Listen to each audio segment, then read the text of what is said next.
How can you say, he, him? Han Xiaoying reprimanded. Jinger, that is very disrespectful, you need to say Senior Taoist, she scolded him, but her happy face showed her true feelings. Yes, Go Jing agreed submissively. The Senior Taoist. For 2 years he always treated Ma Yu on equal terms, without having ever thought to speak to him in the third person as a sign of respect. Ma Yu had never taken offense. I travel like a cloud, Ma Yu said, without a schedule or final destination, and I don't like to impose on others.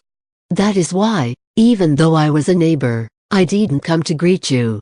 I ask you again to forgive me. He saluted them again. In fact, after discovering the circumstances behind the journey of the 6 freaks to Mongolia, he felt great admiration for them. He interrogated Yin Zhiping, who confirmed that Go Jing didn't have any Niagong. As a senior of the Quanzhen sect, he knew perfectly the principles of Taoism. He didn't want Qu Chuji to impose this challenge on the 6 freaks. He tried to convince his martial brother repeatedly, but Q would not hear of it. As for last resort, he came to the step to try to help Go Jing without telling anyone. Otherwise, how could he have met the child, by accident, in the immensity of the northern plain? What other reason would he have for dedicating 2 years of his life to give Go Jing this precious instruction? If Mai Chaofeng had not re-emerged unexpectedly, he would have discreetly left for the south once assured that Go Jing's Niagong foundations were well established. The result would have been that neither the 6 freaks nor Qu Chuji would have suspected anything. For displaying so much nobility and humility, which contrasted with the bravery and contrived arrogance of his martial brother, the 6 bowed and saluted him. They were going to ask him about Mai Chaofeng when they heard the sound of horses galloping. They saw several riders heading towards Temujin's large gyre. Go Jing realized that it was Sengum's emissaries who had come to entice him into a trap. He began to panic.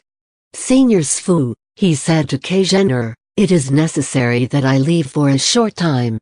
Keizhener had almost seriously injured him a while ago and regretted it. He felt even more protective of this disciple and feared he would meet Mai Chaofeng if he left. Therefore he said, no, you remain close to us. Go Jing was going to explain to him why he had to leave, but Keizhener had begun to discuss the titanic fight against the twin killers of the Dark Winds with Ma Yu. In spite of his anguish, the young man didn't dare interrupt his senior Sfu, who got angry for the smallest of reasons. He hoped to be able to benefit from a pause in the conversation to explain the urgency of the situation. Suddenly, a horse arrived at a gallop. The rider was Hua Zheng, wearing a short jacket of black fox fur. She stopped 10 feet away, making signals. Fearing punishment from his Sfus, Go Jing didn't dare move away but signaled her to approach. The girl had red swollen eyes, as if she had cried a lot. Dad, she said while sobbing, wants me to go marry that Dutch. Quickly, Go Jing said, Go warned the Khan that Sengum and Jamuka have prepared a trap and want to kill him. Is it true? Hua Zheng asked, stunned. Absolutely true, answered Go Jing. I heard it with my own ears. Go warn your father quickly. Okay. Hua Zheng agreed. With a face filled with joy, she got back on her horse and left at great speed. Someone wants to murder the Khan and you seem happy? Go Jing wondered. Then he understood. She would not have to marry Dutch. He cared for the girl like a sister and had always protected her. He had wondered if she was going to be able to avoid this disgraceful marriage. Now he was delighted for her and he smiled. I don't mean to glorify the enemy nor to belittle us, Ma Yu said, but Mai Chaofeng knows the essence of the senior of Peach Blossom Island's teachings. Her 9-yin white bone claw is practically invincible, and the strokes of her silver whip of Tu Zhang's nearly unstoppable. If we unite our strength, we may not lose, but we certainly won't defeat her without suffering some harm. That woman is dangerously effective, Han Xiaoying said, but we, the 6 freaks of Jiangnan, avow her an implacable hate. Someone told me, Ma Yu said, that your 5th brother, Zhang the Valiant Knight, as well as divine dragon soaring through the sky, the valiant K, had both been killed by Chen Xuanfeng. But since you killed Copper Corpse, one could consider that the debt has been paid. As the ancients say, it is better to unknot a hate than to tie it. My Chaofeng is a lone woman, affected by a serious handicap, and deserves some pity. The six stayed silent for some time. She's mastered this perverse and dangerous technique, Han Baoju said, that will cause the deaths of innumerable innocents. Senior Taoist, even though you are moved by compassion, you can't let her go with impunity. This time, Zhu Chong said, she came looking for us and not the opposite. And even if we avoided this time, Quan Jinfa said, if she wants to take vengeance on us, we will never be safe. I've thought of a small stratagem, Mayu said, but it is necessary that the six valiant heroes be magnanimous and have mercy on this poor wretch. Let her have the possibility of redemption. Zhu Chong didn't want to speak, letting Kei Zhener make the decision. We, the seven freaks of Jiangnan, Kei said, have a coarse and direct temperament. We only know how to fight the barbaric ones. If the senior Taoist wants to show us a path, we would be very thankful. You only have to speak. From listening to Mayu, he understood that, during these past 10 years, Mai Chaofeng had made considerable progress. It appeared that the Taoist was trying to save the life of Iron Corpse, but in reality, he was trying to save the face of the six freaks. His real intention was to show them a way to escape the terrifying claws of Mai. The other freaks thought that their senior brother had become merciful and were astonished. By showing mercy, senior brother K, Mayu said, you will receive the blessings of the heavens. There is something else that is very important. According to my inquiries, during these past 10 years, Mai Chaofeng received more of the teachings of Huang Yaoshi the alchemist. But they say, Zhu Chong wondered, that the twin killers of the Dark Winds were renegade disciples of the Peach Blossom Island Senior. How would Huang Yaoshi justify teaching her again? This is what I also believed, Mayu said.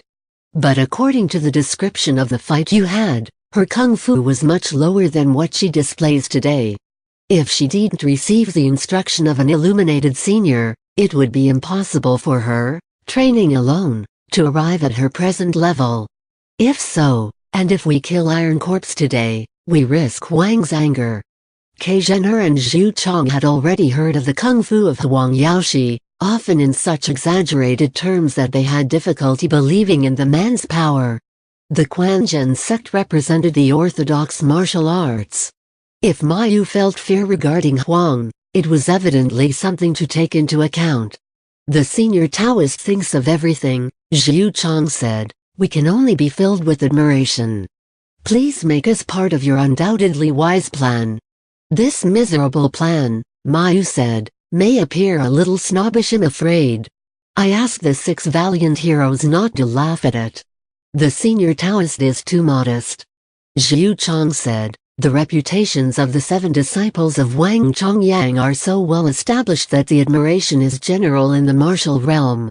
Zhu Chong felt a genuine respect for Mayu. Indeed, he would not hold such respect for Qu Chuji, who was also one of the seven masters of Quanzhen. Thanks to the virtues of our deceased founder, Mayu said, the seven martial brothers benefit from a small reputation in the world of martial arts. I think that Mai Chaofeng would not dare to come against us alone. This is why I thought of a ruse to make her leave, based on the belief in our vain reputation. This stratagem lacks nobility. But since our intention is good, the end justifies the means, and it won't harm the reputations of the six valiant heroes. He then explained the deception. The six freaks found it rather depreciating. They thought to themselves that even though Mai Chaofeng had made great progress, and even if Huang Yaoshi came in person, what would they risk? At most, they would lose their lives, as Zhang Asheng had 10 years before. Mayu undertook to convince them. Finally, the six freaks, out of respect for him and recognition for everything that he had done for Gojing, accepted. After having sharing some refreshments, they moved towards the cliff. Ma Yu and Go Jing undertook the climb ahead of them. The six noticed that the Taoist didn't try to show off his skills as he slowly climbed behind Go Jing. But his steps were firm and his movements displayed great stability, showing the power of his kung fu. He is certainly not weaker than Qiu Chuji, so why is his reputation so great, whereas one hears practically nothing about Ma Yu? The explanation must be their difference in character. Arriving at the top, Ma Yu and Go Jing dropped long ropes, and then pulled the six to the summit. There on the rocks they could examine the traces left by Mai Chao Feng's whip. They were stunned, and finally believed Maya's words. The eight sat down and waited. Night had fallen and it was already late. Han Baoju began to lose patience. How come she's so late? Quiet. Kei Zhen urged, there she is. They all listened carefully, without hearing anything. Only Kei Zhen, with his incredibly developed hearing, had discerned the footsteps of Iron Corpse while she was still several li away. But she was coming. They saw, in the moonlight, a blurred black shadow that approached at a very quick pace. In the blink of an eye, she had reached the foot of the cliff and she began to climb with agility. Zhu Chong exchanged a glance with Quan Jinfa and Han Xiaoying. He saw that their faces were pale and full of anguish. He thought that his must look the same. Very quickly, Mai Chao Feng reached the summit. She carried on her back someone who wasn't moving and they couldn't tell if the person was alive or already dead. Go Jing had the impression that this person wore clothing that was familiar to him. He watched more attentively and recognized Hua Zheng's short black fox jacket. Alarmed, he was going to call out when Zhu Chong, with the quick eyes and fast moves, put his hand over his mouth, while saying in a high voice, "That vicious witch, Mai Chao Feng, if she falls into my hands, I, Qiu Chuji, won't let her escape." Surprised at hearing a voice on the summit, Iron Corpse was even more astonished to hear the name of Qiu Chuji and her own. She hid behind a rock to listen to the conversation. Ma Yu and the six freaks clearly saw her intentions and, in spite of the tension, wanted to laugh. Only Go Jing, worried about the safety of Hua Zheng, trembled with anguish. Mai Chao Feng arranged these skulls here, Han Baoju said. She is certainly going to come, and we only have to wait for her. Not knowing how many powerful enemies were gathered in this place, she remained immobile behind the rock. She certainly caused us a lot of pain, but the Quanzhen sect is always compassionate and merciful towards others. Let's give her the option of repenting. The Sage of Tranquility has always had a tender heart, Zhu Chong said while laughing. It's not surprising that Master always said that you can reach the way easily. Wang Chongyang, the founder of the Quanzhen sect, had 7 disciples, whose reputations are well established in the world of martial arts. The first in rank was Ma Yu, called Scarlet Sun, the second Tan Chu Duan, called Eternal Truth, followed by Liu Chuzhuan, called Eternal Life, Qiu Chuji, called Eternal Spring, Wang Chuyi, called Jade Sun, Hao Datong, called Infinite Peace, and finally the last disciple, Sun Buer, was called Sage of Tranquility, and had been the wife of Ma Yu before she entered the Taoist religion. Brother Tan, Han Xiaoying asked, what do you think about it? Her crimes deserve an extreme punishment, replied Nan Xiren. Brother Tan, Zhu Chong said, of late you've made much progress in your technique, the finger calligrapher. When this evil one arrives, will you give us a demonstration? It's better to let Brother Wang show us his technique, the foot of iron, Nan Xiren said. One kick and he will send her down the cliff where she will lose both body and soul. Among the 7 masters of the Quanzhen sect, Qiu Chuji was the most well-known, then came Wang Chuyi, Jade Sun. Once, on a bet, he stood close to an abyss on one foot, swaying back and forth in a violent wind that blew his large sleeves wildly. Several heroes of Shandong and Hebei watched this event and were astounded. This exploit earned him the nickname of Foot of Iron. He had lived as a recluse in an underground cave for 9 years, dedicating himself to the practice of martial arts. Even Qiu Chuji appeared to much admire his kung fu. He had dedicated a poem to him, in which he told of the 9 summers standing in the sun, 3 winters laying down in the snow celebrating the power of his Neogong. All of this conversation between them had been studied in advance. Only Kajener, who had previously spoken to the twin killers of the Dark Winds, remained silent, so that my Chao Feng wouldn't recognize him by his voice.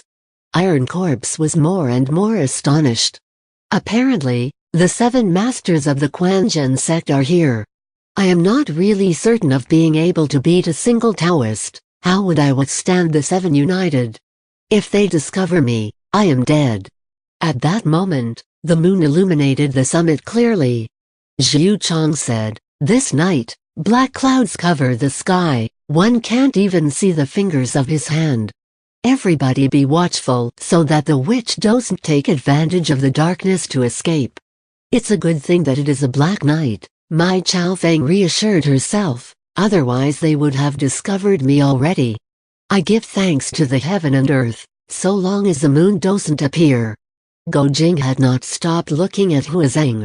He suddenly saw that she had opened her eyes. Delighted to see her regain consciousness, he made signals with his hands hoping that she would remain calm. However, the girl had also seen him, and yelled, "Help! Help! Don't say anything!" Go Jing shouted. These shouts surprised Mai Chao Feng. She immediately pushed a finger onto one particular point on Hua Zheng's body which made the girl mute. But suspicions were roused in her mind. "Ji Ping," Zhu Chong said, "was that you that spoke?" Indeed, Go Jing was supposed to play the role of the young Taoist Yin Jiping. Yes, it was me. "I believe," Zhu Chong said, "that I heard a woman's voice." "Precisely," confirmed Go Jing. If this is a trap, Mai Chao Feng thought, is it likely that the 7 masters of the Quanzhen sect would be together on the steppe and on the summit of this cliff? What a coincidence that would be. Maybe someone is trying to deceive me and take advantage of my blindness. Mayu saw her slowly standing up behind her rock and understood that she had become suspicious. If she discovered the scheme and immediately went to the attack, he himself probably wouldn't risk much. But Hua Zheng would certainly die and the 6 freaks would, without a doubt, suffer some injuries. He was therefore quite upset. He had never had a quick mind and he didn't know what to do. Seeing Mai Chao Feng with her long silver whip in hand, seeming about to attack, Zhu Chong hastened to say, "Senior brother, for all these years you've practiced the most sophisticated techniques taught by our founder, you must have gotten extraordinary results. Would you demonstrate it for us?" Mayu knew that Zhu Chong was asking him to show the power of his kung fu, in order to impress Mai Chao Feng. "I am certainly the eldest of our brothers," he then said, "but my slow nature makes me less capable than you. The formulas transmitted by our founder, I am ashamed to say, I hardly understood a sentence of it."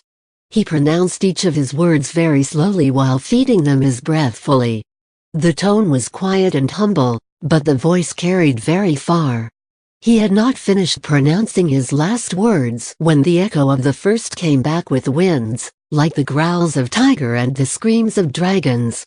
Witnessing this demonstration of extraordinarily powerful Neogong, Mai Chao Feng, impressed, lowered herself slowly behind her rock. "I have heard," Mayu said, "that this woman has lost her eyesight and that she is worthy of pity. If she repents her past sins, if she promises to no longer harm the innocent, we might be merciful. Should she also promise that she will not trouble the 6 freaks of Jiangnan, then we could let her continue to live because of our departed master's respectful relations with the master of Peach Blossom Island. Brother Q, you are the friend of the 6. You should speak to them, and ask them to no longer seeking a reckoning with her. If both parties make an effort, the vendetta can extinguish itself." This time, he spoke without using his internal energy, so that there did not appear to be such a great power difference between himself and the others. "That will be easy," Zhu Chong replied. "But the real problem is knowing whether or not Mai Chao Feng will agree to redeem herself." Suddenly, they heard an icy voice. Many thanks to the Quanzhen 7 for their benevolence. I, Mai Chao Feng, am here." Suddenly and surprisingly, she came forth. Ma Yu had hoped to frighten her and make her leave, regretting her deeds and would mend her ways. But, confident of her new power, she had the audacity to come and confront her opponents directly. Being a woman, Mai Chao Feng said, "I would not dare to test myself against the Taoist masters. But for a long time, I have admired the kung fu of the Sage of Tranquility. I ask for the honor of measuring myself against her." Armed with her whip, she stood at the ready, waiting for Han Xiaoying's response. All the while, Go Jing was acutely aware that Huizeng had fallen motionless to the ground. He had grown up with her and felt the affection of an elder brother for the girl. Without a moment's thought, without even worrying about the terrifying presence of Mai Chao Feng, he leaped out and freed Huizeng. With a quick move, Iron Corpse seized his left wrist. Go Jing had practiced orthodox Taoist internal energy with Ma Yu for 2 years, and his healthy body was strengthened by this natural force. With his right hand, he propelled Huizeng towards Han Xiaoying, while he pivoted his left hand with force and released himself from Mai's control. She possessed extremely swift skills, so when she felt Go Jing escape, she moved her hand immediately to recapture him. This time, she held him firmly, compressing the point of the principal artery in his arm so precisely that he could no longer move. "Who are you?" she demanded in a terrible voice. "Ji Ping," Zhu Chong called. "Listen." Go Jing, who had panicked because he could not free himself, was going to reply instinctively, "I am Go Jing." When he heard Zhu Chong's warning, he stammered, "I am Yin Jiping, disciple of the Quanzhen Spring." Although he had repeated those words 30 or 40 times, in his panic he was not able to say it without stammering. "He is only a simple apprentice," Mai Chao Feng said to herself, "yet his Niagong already is capable. Not only did he succeed in saving someone from under my nose, but he was also even able to release himself from my first hold. I think it is better that I retreat this time." She dropped his hand. Go Jing recovered and hastily returned to his masters. 5 finger marks were deeply indented into the flesh of his left arm. He knew full well that she had not used all of her power. Otherwise, his wrist would have been broken. Mai Chao Feng no longer dared to challenge the false Sun Buer, played by Han Xiaoying. She suddenly asked, "Taoist Master Ma, what is the meaning of lead and mercury preserve well?" "Lead is heavy," Ma Yu responded automatically, "it resembles the kidneys. Mercury is liquid, it is a metaphor for internal warming. Lead and mercury preserve well means that it is good to stabilize the kidneys and to extinguish the internal fire, in order to obtain results from meditation." "And what is the meaning of baby of the girl Cha?" Mai Chao Feng pursued. Ma Yu suddenly became aware that she was asking him to explain secret formulae of Niagong. "Heretical witch," he shouted, "do not try to extract the secrets of my sect from me. Leave quickly." Mai Chao Feng laughed, "Thank you for your answer, Taoist master." She suddenly jumped forward, armed with her silvery whip, and glided to the bottom of the cliff at unbelievable speed. Those remaining looked on, relieved to have escaped a conflict. Far away on the steppe, a shadow sped away like a phantom. Ma Yu unsealed Huizeng's acupoints, which returned her ability to move. The girl lay on a boulder resting. "In 10 years," Zhu Chong said, "that woman made so much progress, that if the Taoist master had not lent us a strong hand today, our accounts would have been settled." Ma Yu responded modestly, but he was frowning as if an inner worry tormented him. "If there is some task to finish," Zhu Chong said, "even though we are not capable of great things, we can at least do your bidding. Do not hesitate to ask it of us." "Because of my inattention," Ma Yu said, "I was tricked by that crafty woman." "Were you injured by a secret weapon?" the 6 asked. "No," replied Ma Yu, "it is nothing like that. When she asked me a question, I replied without thinking, and I fear that it might result in further evil." His friends were perplexed and seemed not to understand. The Taoist explained, the external technique of Iron Corpse has already reached a level that we cannot even imagine. Even if my brothers Q and Wang really had been present here, we might not have been able to overcome her. That the master of Peach Blossom Island succeeded in producing a disciple of such strength proves his own power. Only the Niagong of Mai Chao Feng is not at all advanced. I do not know where she succeeded in finding the secret formulae to practice Taoist Niagong, but without pointers from a master, she was not able to understand them. When she asked me to explain a formula, it was because of the lack of understanding had arrested her progress.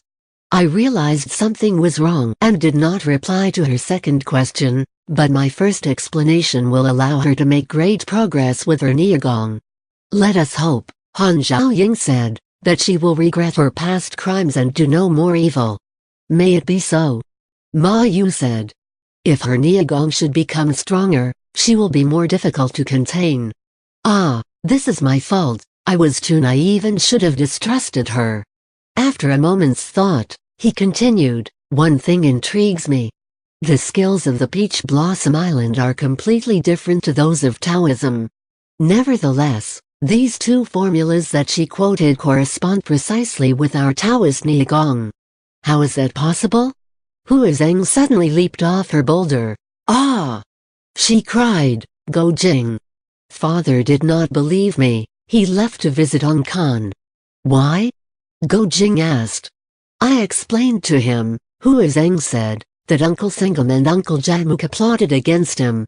He burst out laughing, saying that because I don't want to marry Duksh, I invented lies. I said to him that you had heard it with your own ears, but he didn't want to believe it.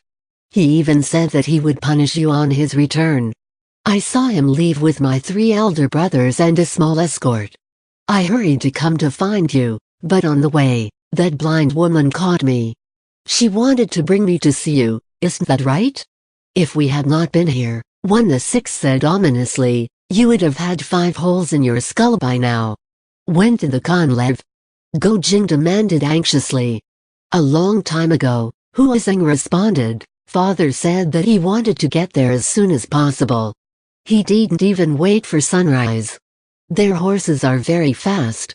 They must be far away by now. Is it really true that Uncle Sengam wants to harm Father? What will we do? She began to weep. This was the first time in his life that he found himself confronted with a matter so grave and he was distraught. Jinger, Zhu Chong said, descend the cliff quickly and take your little red horse and rescue the Khan. Even if it is not true, we'll send someone to ascertain Sengam's intentions. Hu Zheng, will you ask your brother Talui to muster soldiers and follow to rescue your father? Go Jing understood and quickly descended the cliff. Ma Yu, holding onto a long rope, went next descending with Hu Zheng. The young man dashed to his chair, mounted his horse and set off at a frantic gallop. At that moment, the sun started to rise. Go Jing, very worried, muttered to himself, I fear that the Khan might already have fallen into Sengam's trap. Then it will be impossible to rescue him. The small red horse loved to run without its bridle and its heart danced with joy. It galloped more and more quickly on the plain. Fearing that it would fall, Go Jing tried to rein it in a little. But the animal resisted and rushed on whinnying with joy. Besides, even galloping at great speed, it showed no signs of fatigue. After more than 2 hours of galloping, Go Jing slowed his mount to rest a little. Then they continued on their way. 1 hour later, they saw in the distance 3 groups of riders, 3 squadrons, it seemed,